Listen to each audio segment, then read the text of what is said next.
2026 தேர்தல்ல நடிகர் விஜயின் தமிழக வெற்றிக் கழகம் இவிஎம் ஹேக் பண்ணி ஜெயிச்சிட்டாங்களா? இப்படி ஒரு செய்தி வந்தா எப்படி இருக்கும்? கொஞ்சம் யோசிச்சு பாருங்க. ஜனநாயகத்தோட ஒட்டுமொத்த எதிர்காலமுமே சைபர் அட்டாக்ஸ்க்கு ஆளாகக்கூடிய எந்திரங்களை நம்பியிருந்தா என்ன ஆகும்? நாம போடுற ஓட்டு கண்ணுக்கு தெரியாத இந்த டிஜிட்டல் வலைப்பின்னல்ல நிஜமாவே பாதுகாப்பா இருக்கா? இல்ல சில நொடிகள்லயே அதை மாற்றிட முடியுமா? இது ஏதோ சயின்ஸ் ஃபிக்ஷன் படத்துல வர்ற கற்பனை கிடையாதுங்க. இன்னைக்கு இருக்கிற இந்த டிஜிட்டல் உலகத்துல தேர்தல் அப்படிங்கிறது வெறும் காகிதங்களை என்ற சாதாரண வேலையை தாண்டிடுச்சு. அது முழுசாவே சைபர் செக்யூரிட்டி அப்புறம் டெக்னாலஜியை மையமா வச்சு நடக்கிற ஒரு மிகப்பெரிய போர்க்களமா மாறிடுச்சு. இந்த தொகுப்புல நாம ஒரு ரொம்ப முக்கியமான கேள்வியை அலச போறோம். நம்மளோட எலக்ட்ரானிக் வோட்டிங் மிஷின்ஸ், அதாவது இவிஎம்கள் நிஜமாவே 100% பாதுகாப்பானது தானா? வாங்க, வெறும் அனுமானங்களை வச்சு பேசாம தரவுகளோட அடிப்படையில இதை ரொம்ப ஆழமா பார்ப்போம். இந்திய ஜனநாயகத்தோட ஒரு பிளாக் பாக்ஸ் அப்படின்னு இந்த இவிஎம்களை நம்ம சொல்லலாம்.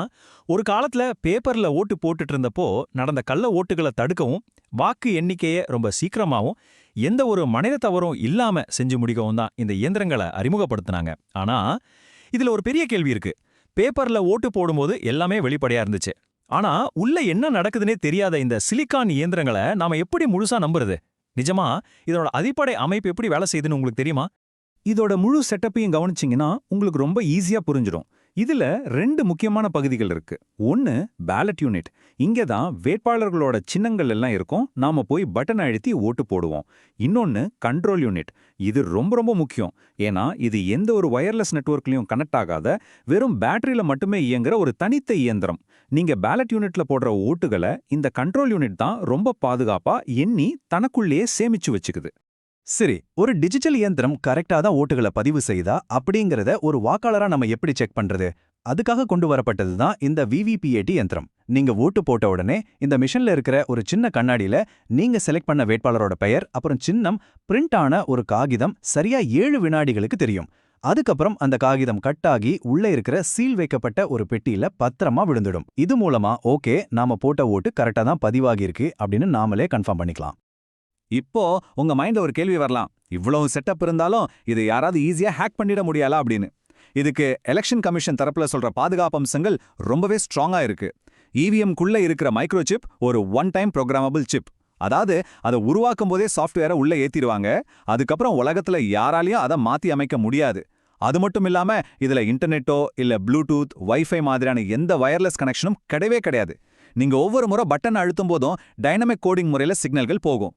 யாராவது இதை ஓபன் பண்ண ட்ரை பண்ணா மிஷின் தானாகவே நிரந்தரமா லாக் ஆகிடும். அதான் அன்ஆத்தரைஸ்ட் ஆக்சஸ் டிடெக்ஷன் மெக்கானிசம். இந்த தொழில்நுட்பங்கள்லாம் இயந்திரத்தை 100% ஹேக் பண்ண முடியாத அளவுக்கு பாதுகாப்பா மாத்துது அப்படிங்கிறது எலெக்ஷன் கமிஷனோட உறுதியான வாதம். ஆனா சைபர் செக்யூரிட்டி நிபுணர்கள் அப்புறம் ஆராய்ச்சியாளர்கள் இதை வேற ஒரு கோணத்துல பாக்குறாங்க. அவங்க என்ன சொல்றாங்கன்னா, எந்த ஒரு கம்ப்யூட்டரா இருந்தாலும் சரி, அது இன்டர்நெட்ல கனெக்ட் ஆகாத ஏர்கேப்டு மெஷினாவே இருந்தாலும் அதோட சப்ளை செயின், அதாவது அது தயாராகி வாக்குச்சாவடிக்கு வர்ற அந்த பயணத்துல ஏதாவது ஒரு இடத்துல யாராவது அதை பிசிக்கலாவோ இல்ல டிஜிட்டல் முறையிலோ சமரசம் செஞ்சுட்டா கண்டிப்பா அதை மேனிப்புலேட் பண்ண முடியும் அப்படின்னு வாதிடுறாங்க. இதை இன்னும் கொஞ்சம் கிளியரா புரிஞ்சுக்கலாம்.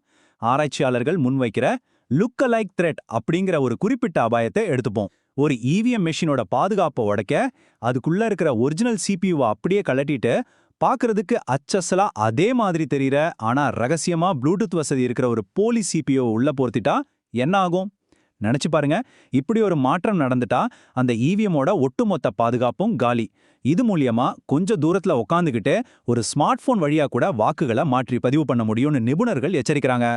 சரி, இப்போ நம்ம ஹார்ட்வேர் ஹேக்கிங் எல்லாம் தாண்டி நம்ம தரவுகள்ல இருக்கிற ஒரு மிகப்பெரிய முரண்பாட்டை பத்தி பார்க்க போறோம். 538. இந்த நம்பரை கொஞ்சம் நல்லா கவனிங்க. 2024 நடந்த இந்திய மக்களவைத் தேர்தல்ல ஒட்டுமொத்தமா இருக்கிற 543 தொகுதிகள்ல இந்த 538 தொகுதிகள்ல பதிவான வாக்குகளுக்கும் எண்ணப்பட்ட வாக்குகளுக்கும் நடுவுல வித்தியாசம் இருந்ததா தரவுகள் சொல்லுது.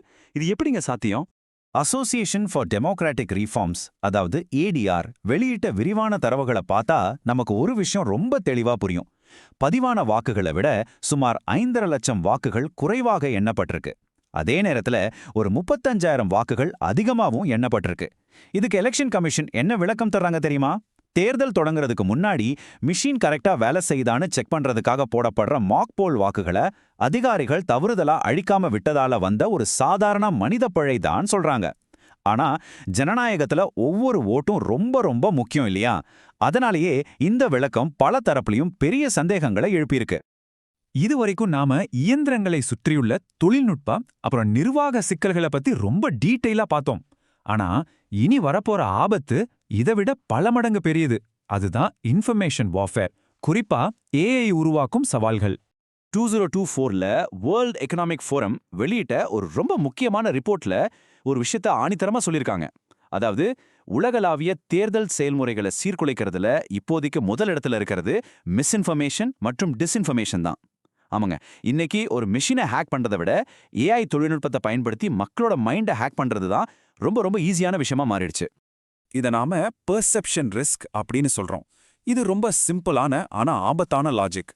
அதாவது ஒரு இவிஎம் இயந்திரம் 100% ஹேக் பண்ண முடியாத அளவுக்கு பாதுகாப்பாவே இருந்தாலும் அது ஹேக் செய்யப்பட்டுடுச்சு அப்படிங்கிற மாதிரி ஒரு போலி வீடியோவை ஏஐ மூலமா ரொம்ப ரியலிஸ்டிக்கா உருவாக்கி சோஷியல் மீடியால வைரல் ஆக்கிட்டா போதும்.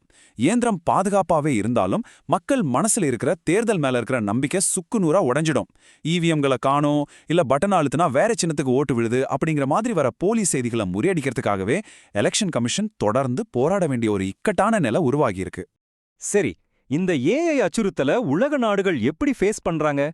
பிரேசில் நாட்டோட இந்த தைரியமான சட்டத்தை பாருங்க. தேர்தல் பிரச்சாரங்கள்ல டீப் ஃபேக்ஸ் அப்படின்னு சொல்லப்படுற ஏஐயால உருவாக்கப்பட்ட போலி வீடியோக்களை பயன்படுத்துறத பிரேசில் தேர்தல் நீதிமன்றம் அதிரடியா தடை செஞ்சிருக்காங்க. அது மட்டும் இல்லாம அப்படிப்பட்ட போலி வீடியோக்கள் இன்டர்நெட்ல வந்தா கூகுள், ஃபேஸ்புக் மாதிரியான பிக் டெக் நிறுவனங்கள் அதை 2 மணி நேரத்துக்குள்ள நீக்கணும் அப்படிங்கிற ஒரு கடுமையான விதியையும் கொண்டு வந்திருக்காங்க.